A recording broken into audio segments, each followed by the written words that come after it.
Hi everyone. These last couple of days I've been experimenting a lot with the tea processing. I've tried to do some red and pour tea and tried to find some tweaks on the processing of black tea. Things I might talk about in later videos. But it got me thinking, what is tea processing at its core?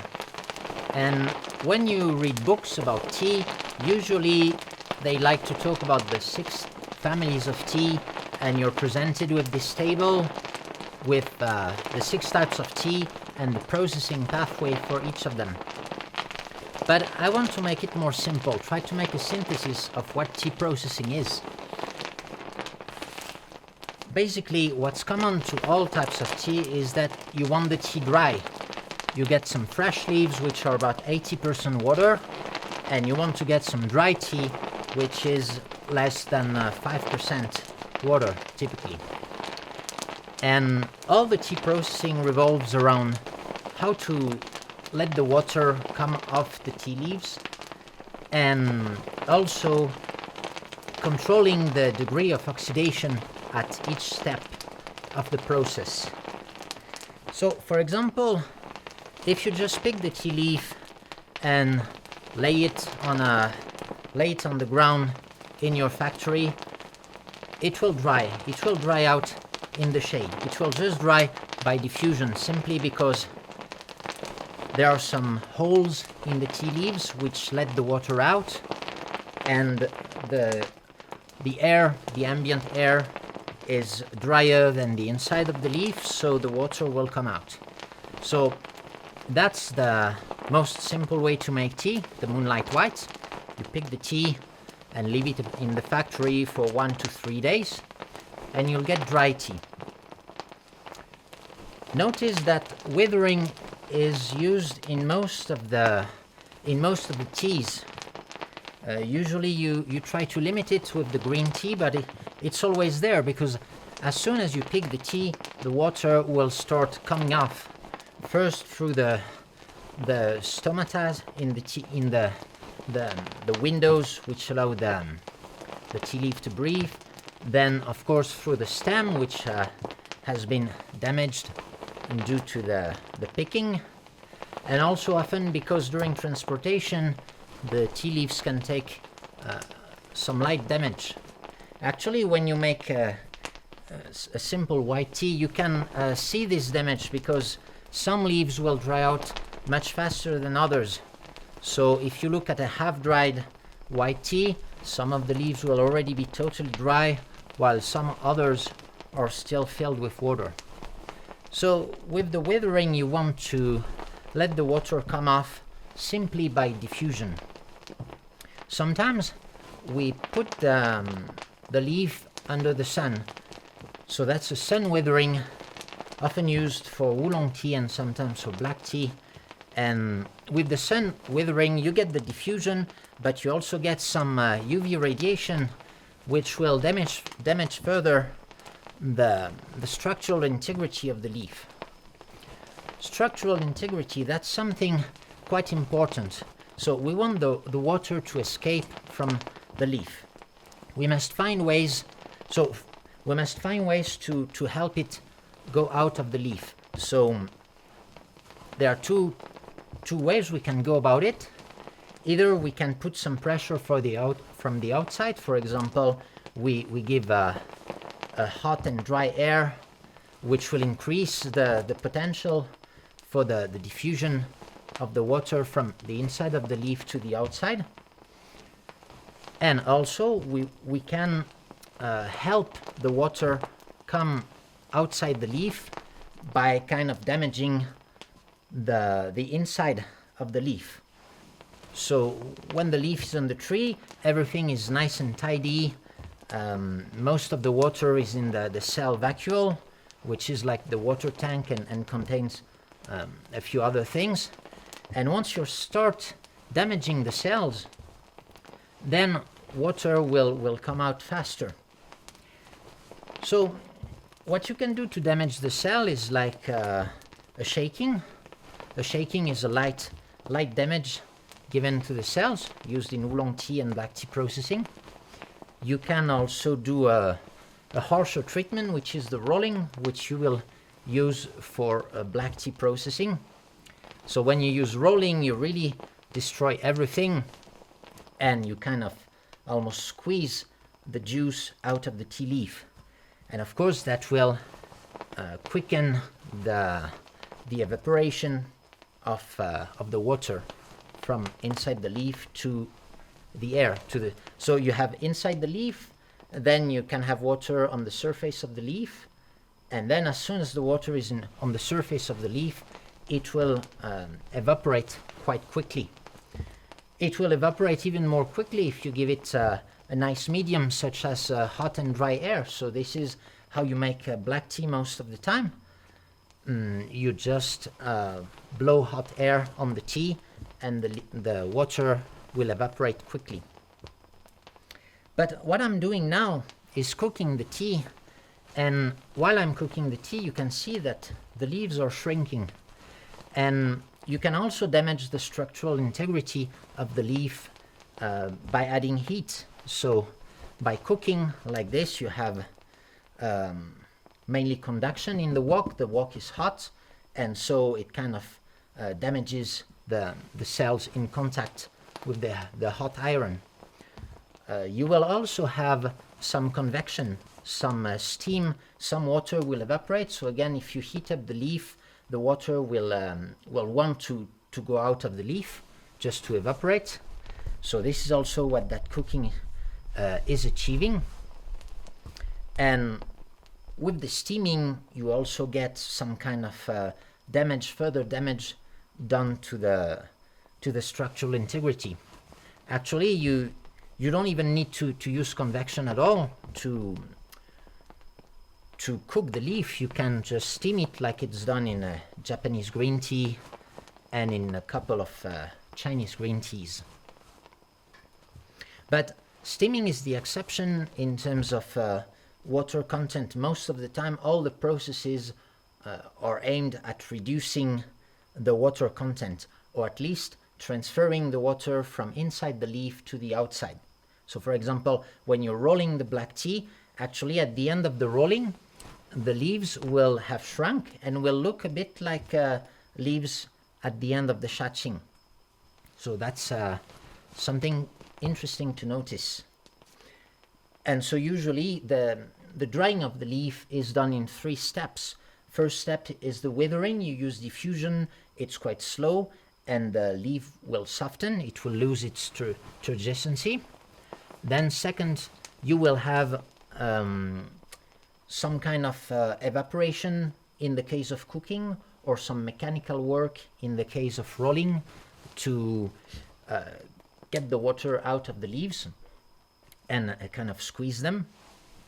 And then finally you will have the drying step, which will be done either through convection with hot air, or through just radiation like sun drying, or you can even have it just done through diffusion by letting it in the factory with the shade drying. So this is how you manage the water in the tea. Now the second part of the tea processing is managing the oxidation. So as soon as you pick the leaf, you have some oxidation ongoing. Actually, I think the enzymes, the PPO responsible for the polyphenol oxidation, if I'm not wrong, I think they are in the vacuole. So as soon as the vacuole gets some kind of damage, the enzymes are released in the whole cell, and the oxidation process starts picking up. So to control this oxidation, you want to use, if you want to fasten the oxidation, make it quicker, then you need to put the leaves in a hot and humid environment, and make sure that the enzymes are well mixed with the water in the leaf. So for example, the rolling will achieve this step when you're making black tea. It will squeeze the juice out of the leaf, and the enzymes are still active. And then once you finish the rolling, when you make black tea, you will let the leaves sit with all the juice outside the leaf, and the enzymes well dissolved in the juice, and with some and it will be faster if you have a hot and humid environment. That's why usually in the large factories they have an oxidation room in which they try to keep a certain temperature and a high humidity level. Then if you want to stop the oxidation, well, there are two ways to go about it. You can either destroy the enzymes or deactivate them. I mean, just freeze them. So heating the tea to deactivate the enzymes. This is what I'm doing now. The leaves need to reach a certain temperature in order to have their enzymes deactivated. But the other way that we rarely think about is just preventing them to act while they are still here. And this is just ensured by having the tea dry. So for example, if you want to make a low oxidation black tea, you can just do the rolling. The juices are squeezed out, but you can stop the oxidation at any point by just drying the leaves, most commonly with hot air if you want to achieve that result. You can also do it with the sun if you have a strong sun. And as long as the tea is dry, the enzyme activity will slow down a lot. So in this case, in pu'er tea, I'm doing a partial deactivation because the leaves won't get so hot as to deactivate all the enzymes. So it's a partial kill-green process. It's a partial deactivation.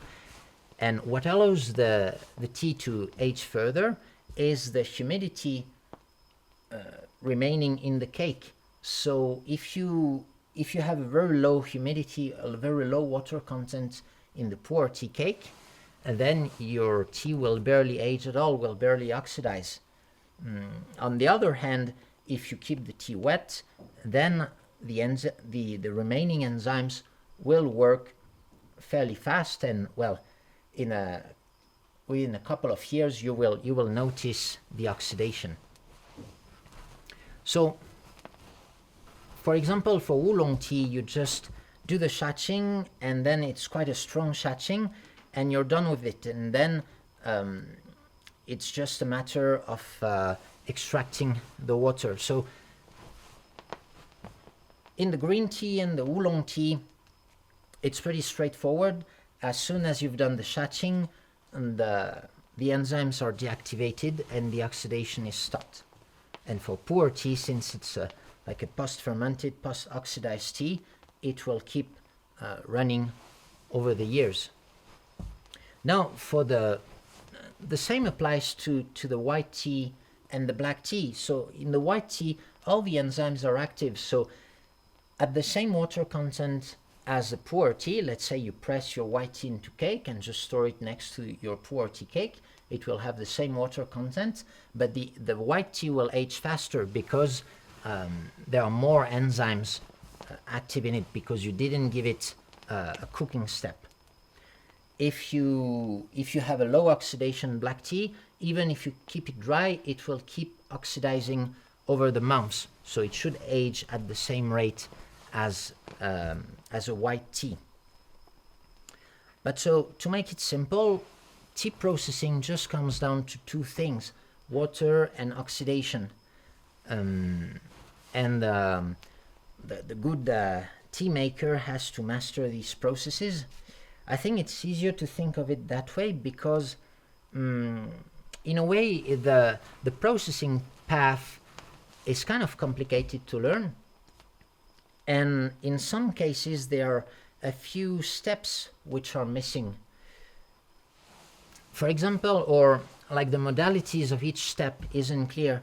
For example, when you're making black tea, usually we give it a long withering, so it means it will have less water, and the withering step will have an influence over the oxidation rate, because if you gave it a short withering and somehow you manage to roll it and extract all that water, you will feel the tea is more juicy, and therefore it will oxidize faster than if the tea was dry. So by always keeping in mind the water, so you have to think like, how much water is there in my tea, and where is the water? Is it inside the leaves or outside? Then you can better make decisions when it comes to tea processing. And then again, when it comes to the enzymes, so you have to think like, are they well mixed with the juice, or are they still in the vacuole? And then are they deactivated or not, basically? And the temperature will decide how fast they work. There are just a few caveats to this framework. I think there are two two things that are not taken into account, and it's the Maillard reaction. So some things you could get with the roasting, but that you also get in the shaching. Actually, you get some Maillard reaction, and you can see it on the leaves. Some of them get dark, and this is what gives this nice meaty taste, or like roasted taste to the tea. You can also achieve Maillard reaction by drying the tea with hot air if you push the temperature up. And Maillard reaction works best when it occurs most when the tea is half dry, actually. So it really occurs a lot during the drying step. So you can choose to have the Maillard reaction in the black tea or not. And the Maillard reaction is typically what gives these chocolate notes to the Yunnan black tea. So if you want to avoid them, you might consider doing the drying in 2 steps, so that you leave some time for the water inside the leaves to go out on the outside. So when you're making tea, really put yourself inside the leaf and try to think, where's the water? And beware that the water that's inside the leaves will take some time to make its way outside. And for example, when withering, we have a problem with the stems, because typically the water comes out quite fast from the leafy part, from the leaves, from the foliar material, but the water in the stems has to be pumped up the stem and go out through the leaf. So usually you have more water in the stems than in the leaves. And this is why when I'm cooking tea, I'm always talking about cooking the stems. And this also depends on the grade of your tea, because if you have a very tender material like one bud, one leaf, you have less of this problem, less of a discrepancy between what's inside the stem and what's in the leaf. But when you make tea in autumn, for example, then you will have you will have to take this into account. It takes some time for the water to get out of the stem, and cooking might help in that process. And the second thing you could do with the leaves is do a fermentation step. So that would be for the yellow tea and for the heicha, or the dark teas like the ripe pu'er. You could relate it to oxidation to some point, but I think it's more complicated than this, and I haven't studied it extensively. But yeah, that's basically what you can do with the leaves. And now I can see that my leaves are getting quite dry. It was a short night of tea processing. We only had 8 walks, 8 batches. So now I feel the leaf is getting a bit dry, so I'm going to put it in a basket. And I'm going to leave it in a basket because I feel that the stems are not yet cooked. They could use a bit more cooking, so I will use the steam. Again, it's managing the water. I will let the steam do its work for a couple of minutes before putting this one on the flat bamboo baskets. So that's what I wanted to say about tea processing. Tea processing is just getting the tea dry and controlling the oxidation level. And I hope that helps. So have a good day, have a good night. and see you later. Bye bye.